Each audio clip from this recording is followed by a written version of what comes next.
Hello students, in previous video we discussed about refraction of light and refractive index of any medium और उसके लिए हमने ये formula derive किया था किसी भी मीडियम का रिफ्रैक्टिव इंडेक्स क्या होता है. Now we will discuss laws of refraction. तो so what is refraction? Refraction is the phenomena of bending of ray of light from its original path. आपकी लाइट रे एक पाथ से एक medium से दूसरे मीडियम में जाती है तो उसका जो ओरिजिनल पाथ है वो अपने ओरिजिनल पाथ पर ट्रेवल ना करके उस ओरिजिनल पाथ से बेंड होती है. That bending of ray of light is known as refraction of light. ठीक है, हम ये अब now this angle I is the angle of incident. ये आपकी इंसिडेंट रे है, ये नॉर्मल है एंड ये आपको दूसरे मीडियम में जो आपकी रे है that is known as refracted ray. After refraction जो रे आपको मिलती है that is refracted ray. Now angle between incident ray and normal is known as angle of incidence I and angle between refracted ray and normal is known as angle of refraction R. तो जैसे आपके reflection के case में आपके two laws थे, similarly here we have two laws of refraction. First law is incident ray, refracted ray and normal lie on the same plane. देखिए ये incident ray है, ये नॉर्मल है और ये आपकी रिफ्रैक्टेड रे है. ये तीनों रे एक ही प्लेन में होती हैं. तो देखिए आपको मिल रहा है, फर्स्ट ये दिख भी रहा है, it is clear. Incident ray, refracted ray and normal lie on the same plane. This is first law of refraction. Now what is second law of refraction? Second law of refraction is sin I, sin of angle of incidence I divided by sin of angle of refraction R will be equal to refractive index of the second medium with respect to first medium, and this value will be a constant value. Sin I by sin R, I क्या है angle of incidence and R is angle of refraction. तो sin I divided by sin R, or we can say that ratio of sin I to the sin R will be equal to the refractive index of medium or refractive index of second medium with respect to first medium, and this value will be a constant value. Sin I by sin R will be equal to refractive index, and this is second law of refraction. Refractive index क्या होता है, इससे पहले की video हमने discuss कर लिया है, इसीलिए पहले आपको ये चीज़ पहले बताया गया कि रिफ्रैक्टिव इंडेक्स क्या होता है. Refractive index of any medium, absolute refractive index क्या होता है? Speed of light in air divided by speed of light in medium. And when ray will go from one medium to another medium, then refractive index of second medium with respect to first medium will be equal to speed of light in first medium divided by speed of light in second medium, and this will be equal to the wavelength of light in first medium divided by wavelength of light in second medium. Then इसी तरह से आपका इसी पे dependent आपका second law of refraction है. Sine I by sine R will be equal to n/1.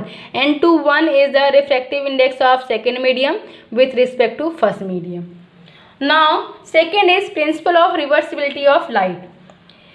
देखिए अगर आपका number of refraction will take place at any process, ये कंसीडर कर रहे हैं कि आपका रिफ्रैक्शन हो गया, ठीक है, और आपने बहुत सारे मीडियम एक साथ कंटिन्यू 1 by 1 लगा दिए, तो चाहे जितने नंबर ऑफ रिफ्रैक्शन और रिफ्लेक्शन हो, और अगर आपने लास्ट में एक क्या यूज कर लिया है, मिरर. अगर हम यहाँ पे क्या यूज कर लें, एक मिरर यूज कर लें, क्या यूज कर लें, एक मिरर यूज कर लें, then this ray will be reverse. This ray will go back to the same path. ये आपकी रे इस तरीके से इंसिडेंट हुई है, फिर ये रिफ्रैक्ट हुई है. अगर हमने एक मिरर यूज कर लिया तो ये वापस उसी सेम पाथ को फॉलो करते हुए जाएगी. ठीक है, तो जब ये पहले आपकी इंसिडेंट हुई थी, ये फर्स्ट मीडियम सेकेंड मीडियम में गई थी, for that case refractive index of second medium n/1 will be equal to the sine I by sine R. ठीक है, अब सेकेंड लीजिए, अगर हमने यहाँ पे एक मिरर यूज कर लिया, अब इसके लिए फर्स्ट मीडियम तो ये वाला मीडियम हो जाएगा, जो सेकेंड मीडियम था पहले अब वो फर्स्ट मीडियम हो जाएगा, और जो पहले फर्स्ट मीडियम था अब वो सेकेंड मीडियम हो जाएगा. ठीक है। तो अब इस केस में देखिए, अब इस केस में क्या हो जाएगा, अब ये आप क्या इंडिकेट करेंगे, अब आपको जब निकालना होता है n21, अब इसके प्लेस में हो जाएगा n12, जो पहले फर्स्ट मीडियम था वो क्या हो जाएगा, सेकंड मीडियम हो जाएगा, एंड जो आपका पहले सेकंड मीडियम था वो अब आपका फर्स्ट मीडियम हो जाएगा। पहले ये आपका फर्स्ट मीडियम था, ये आपका सेकंड मीडियम था, ठीक है। तो आपका ये n21 इक्वल टू क्या था, sine I by sine R था। अब यहाँ पे क्या आ जाएगा, n12, अब ये क्या हो जाएगा, ये आपका सेकंड मीडियम हो गया। तो अब आप सेकंड मीडियम की जगह पे 2 की जगह पे 1 पुट करेंगे एंड 1 की जगह पे 2 पुट कर दिया। अब आप क्या निकाल रहे हैं, ये इसका रिवर्स हो गया, n12 will be equal to, अब देखिए अब इस केस के लिए एंगल ऑफ इंसिडेंस तो ये r हो जाएगा। अब एंगल ऑफ इंसिडेंस क्या हो जाएगा, r, और angle of refraction second case में क्या हो जाएगा, i, then n12 will be equal to sine r by sine i। Reverse हो गया। अब मिरर यूज कर लिया तो रे ने सेम पाथ को, जिस पाथ को फॉलो करते हुए रे मिरर तक पहुंची थी, अब उसी सेम पाथ को फॉलो करेगा। अब जो पहले आपका एंगल ऑफ रिफ्रैक्शन था अब वो एंगल ऑफ इंसिडेंस हो जाएगा, और जो पहले एंगल ऑफ इंसिडेंस था अब वो एंगल ऑफ रिफ्रैक्शन हो जाएगा। तो ये this is n21 equal to sine I by sine r and n12 will be equal to sine r by sine i. तो यहाँ से हमें क्या रिलेशन मिला है, n12 equal to 1 by n21 means refractive index of first medium with respect to second medium will be equal to the 1 divided by refractive index of second medium with respect to first medium. Means दोनों ही term एक दूसरे क्या होते हैं, inverse होते हैं। n21 and n12 दोनों एक दूसरे क्या होते हैं, इनवर्स होते हैं। This is called principle of reversibility.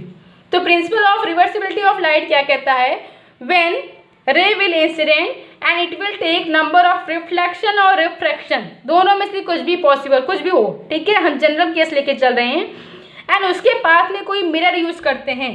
If we will use a mirror after number of refraction और reflection, then ray will follow the same path, जिस पाथ से रे आपकी आई थी मिरर तक, उसी पाथ को फॉलो करते हुए सेम उसी पाथ पर वापस ट्रेवल करती है।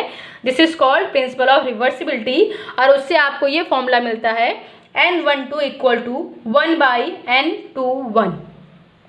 सो it was about laws of refraction and principle of reversibility. Thank you.